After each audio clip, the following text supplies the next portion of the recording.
Finally, Baba Adeboye has come out to express his feelings on what is going on in Nigeria. A lot of people have been asking him to say something about what is going on.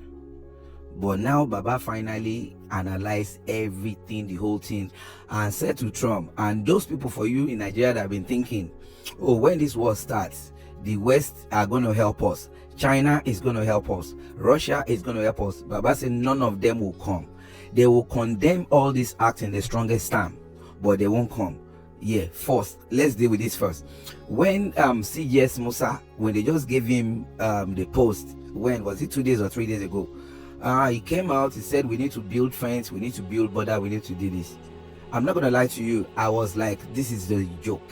Just an avenue for you to siphon money. Now Baba has explained everything. Like, come, you need to eliminate the terrorists, not just the terrorists, but their sponsors need to be eliminated. Because CGS Musa, I never seen him talking about the sponsors. I never seen him talking about those ones that they infiltrate in between them. He was just talking about building defense. Oh, you see my handwork, I'm ready to work. Were you not there when all these things were happening? Are you in holiday? You just came back.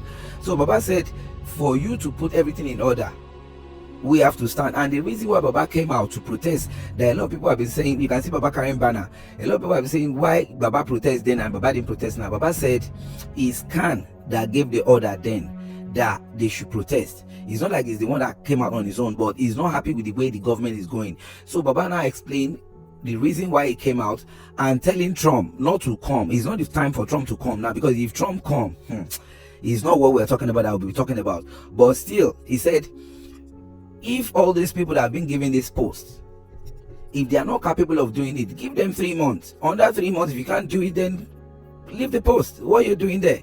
So Baba now analyzed everything. So for you that have been dragging Baba, that Baba didn't come out on this issue going on in Nigeria at hand, now Baba finally come out and express his own feelings and how to tackle this issue. Please, let's listen to Baba Adeboye on his analysis and what he said about the insecurity in Nigeria and the genocide, the true genocide going on. This is CrossBlogxTV. Don't forget to subscribe, like, and share. I did it myself. Every soul is precious to who? To God. Christian souls, Muslim souls, even enemy souls. That's what I believe then. That's what I believe now. Because every soul you kill, for whatever reason,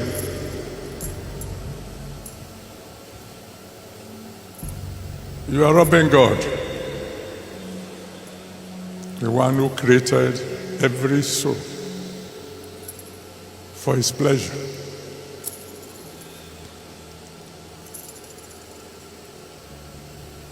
And until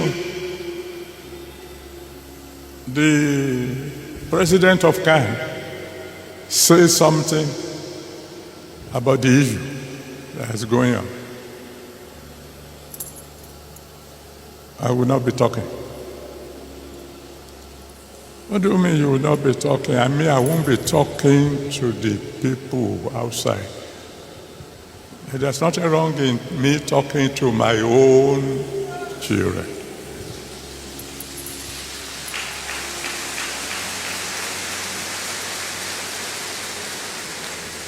You see,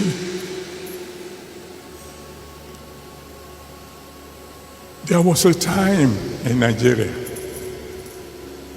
when Christians and Muslims were living together in harmony. Is that correct? In my family, my elder sister was married to a Muslim. My father was a Christian, my mother was a Christian, but one of my sisters was married to a Muslim. The name in Yoruba, I don't know how they call it in the real Muslim something. His name was Adiatu. And so in my family, up to today, I have cousins whose name is Rasak. I have people who call Musili, whatever they call it, in the correct something, and so on and so forth. And we live together in peace. We live together in harmony. When it was Christmas, we do it together. When it's Ileya, oh.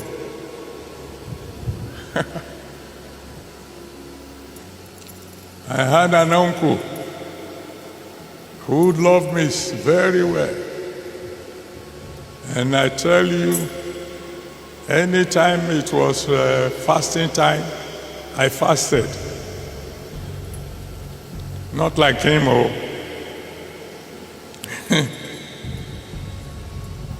I fasted in that I didn't eat dinner. I waited for him to go to the mosque and return. Because I know when he returns, oh God, there'll be goody.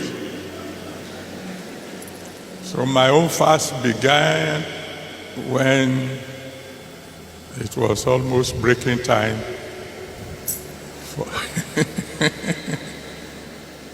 And I'm telling you, that man loved me like nobody else, even though my name is Enoch. He will wake me up in the night when they are finished preparing pounded yam, and we ate sari together. That didn't stop me from breakfast when going to school.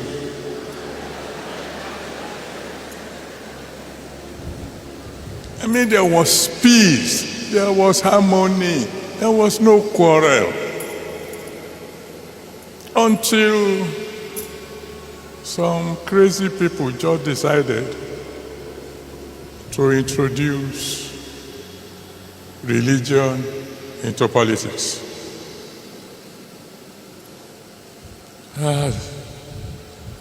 That's when everything went wrong. Now, you say, what about what is on the ground?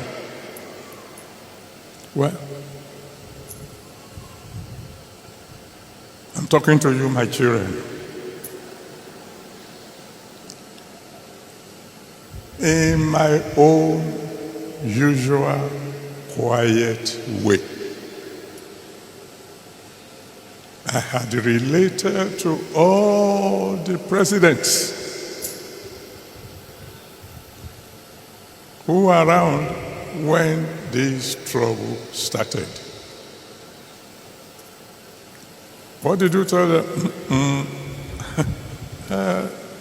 Whatever I discussed between me and the big ones, top privacy.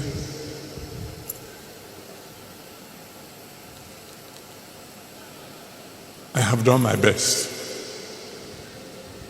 quietly, behind the scene.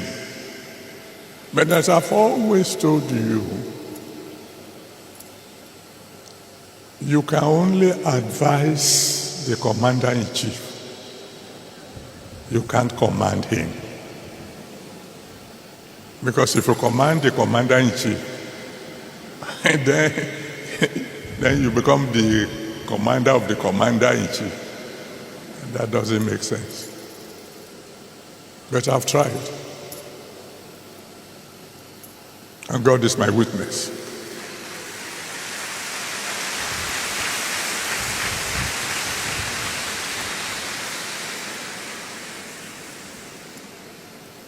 So then, I don't want to take much of your time.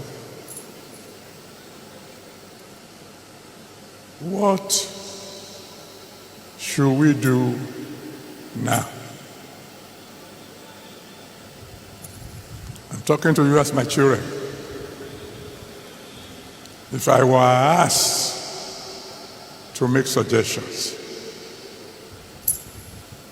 I would say quietly to our government,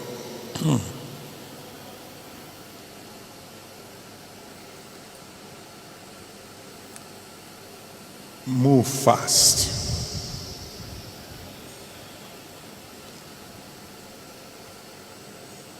Move diplomatically.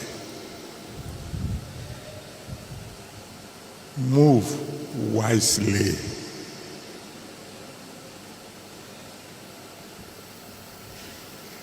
Find a way to convince the President of America to please delay his actions for about 100 days.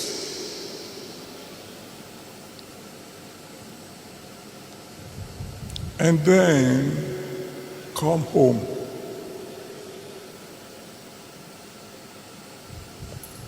and tell our security chiefs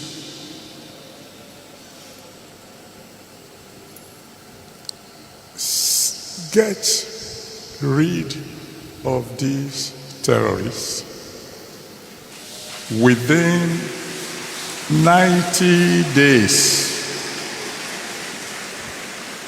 or resign.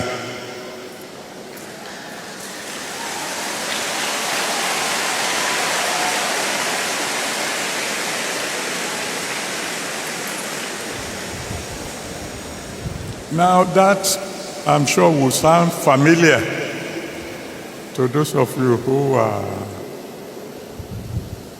have been following situation in Nigeria.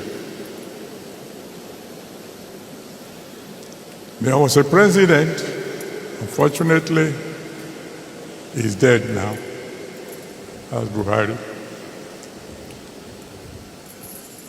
who issued such an order. Some of you will remember.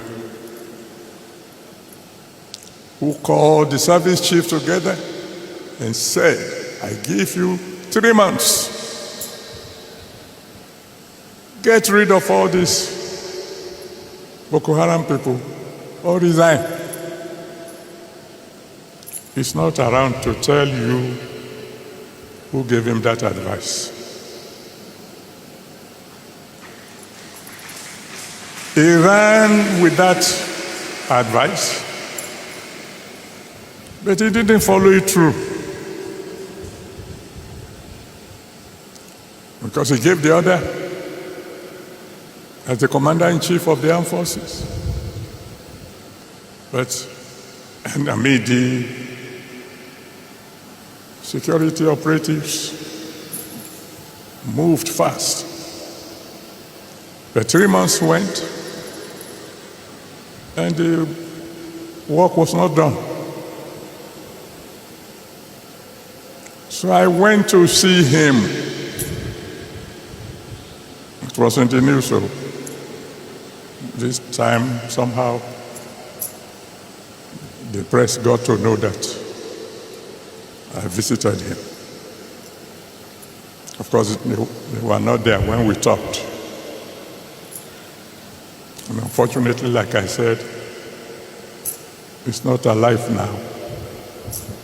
Or else I would have asked you to go and ask him. Sir, why didn't you follow through? Because when 3 months passed and the work wasn't done, why didn't you proceed with your, are we going to call it threat?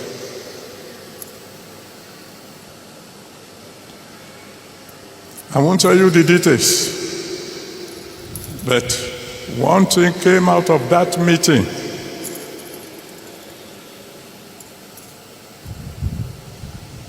Which will lead me to my next advice to our government. In case there's any of you who can get across to them.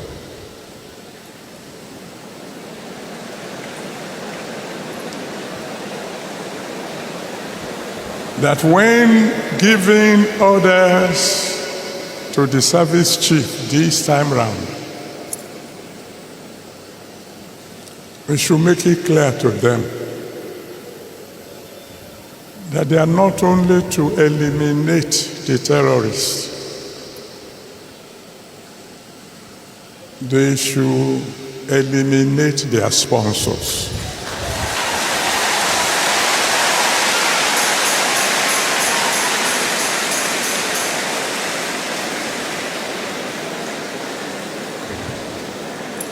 No matter how influential they may be.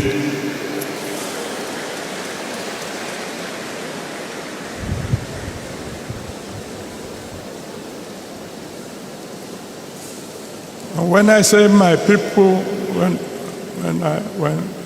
when I say our leaders should move fast, move diplomatically,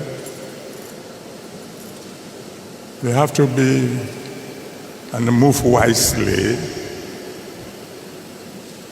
They must take note of the fact that if America should attack us,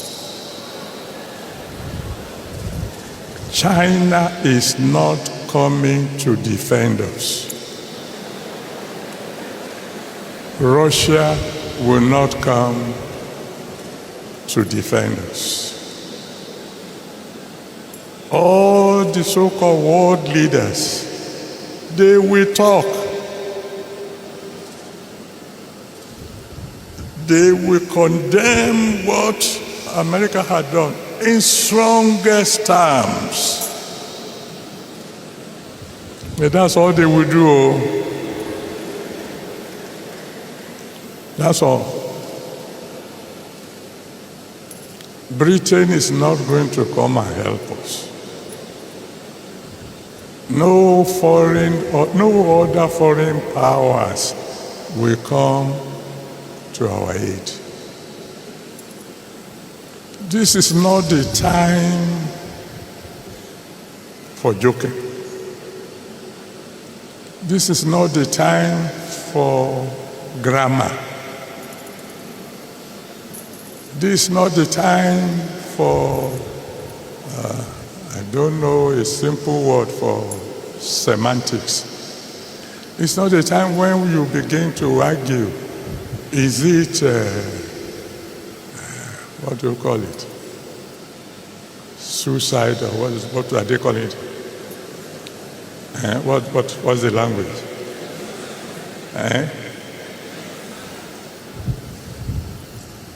Whatever they want to call it. And this is not the time for saying, it's not Christian alone. Muslims are also involved. The point is, people are dying. Innocent people are dying.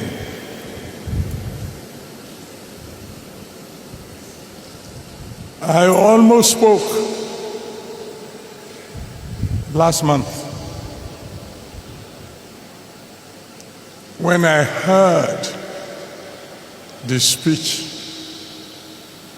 of my in-law, the president. When I heard the speech, particularly that section that spoke about security,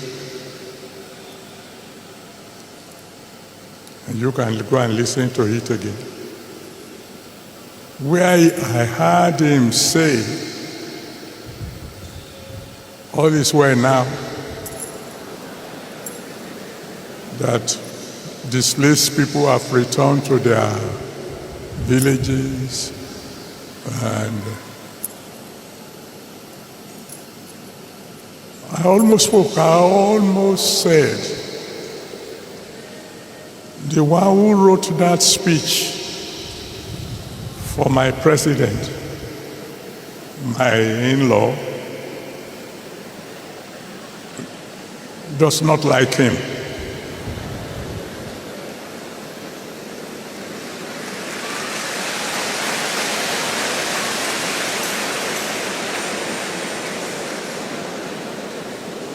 And if you want to say, what do you mean? Somebody wrote it, but it's the president who read it.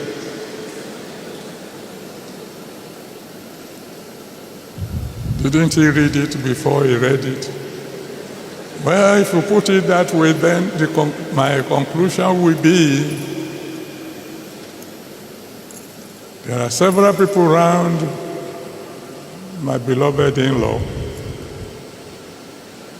who are not telling him the truth.